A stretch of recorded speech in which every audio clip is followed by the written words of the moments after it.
Praise the lord. సామెతలు 16వ అధ్యాయం. హృదయాలోచనలు మనుష్యుని వశము, చక్కని ప్రత్యుత్తరమిచ్చుటకు యెహోవా వలన కలుగును.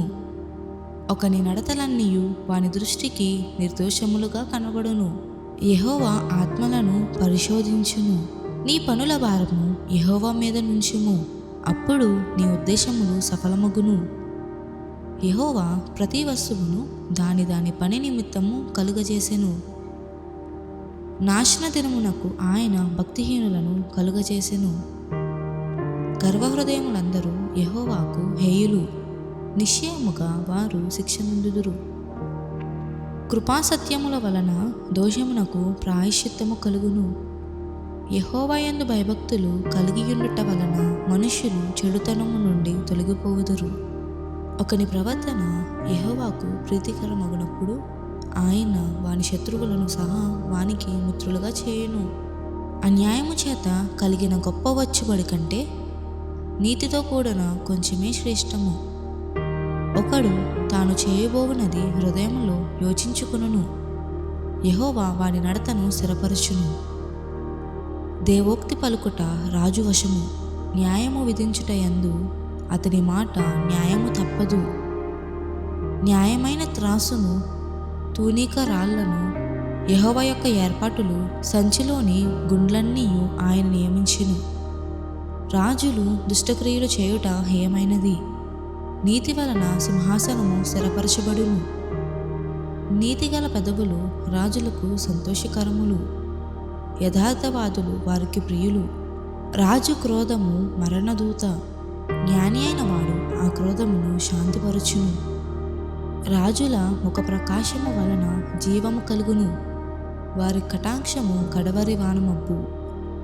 అపరంజిని సంపాదించుట కంటే జ్ఞానమును సంపాదించుట ఎంతో శ్రేష్టము. వెండిని సంపాదించుట కంటే తెలివిని సంపాదించుట ఎంతో మేలు. చెడుతనము విడిచి నడుచుటయే యథార్థవంతులకు రాజమార్గము. తన ప్రవర్తన కనిపెట్టువాడు తన ప్రాణమును కాపాడుకొనును.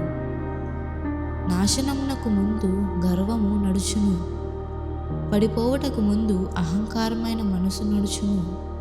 గర్విష్ఠులతో దోపుడు సొమ్ము పంచుకొనుట కంటే దీన మనస్సు కలిగి దీనులతో పొత్తు చేయుట మేలు.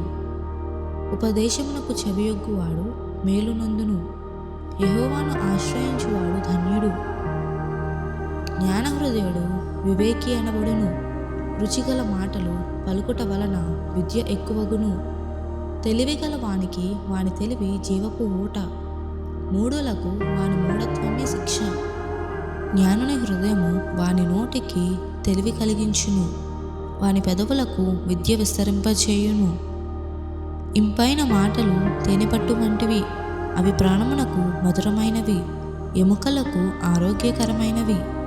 ఒకని మార్గము వాని దృష్టికి యథార్థముగా కనబడును, అయినను తుదకు అది మరణమునకు చేరును.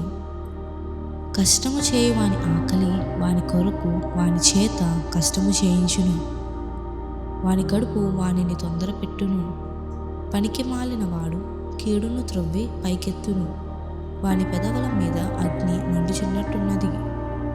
మూర్ఖుడు కలహము పుట్టించును, కొండెగాడు మిత్రభేదము చేయును.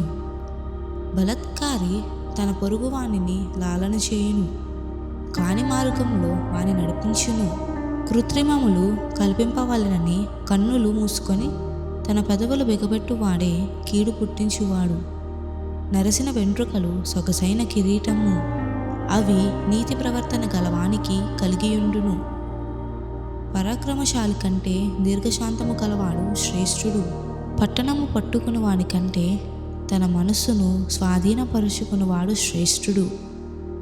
చీట్లు ఒడిలో వేయబడును, వాటి వలన తీర్పు యెహోవా వశము. ఈ చిన్ని వాక్యం దేవుడు దీవించి ఆశీర్వదించునుగాక. ఆమేన్.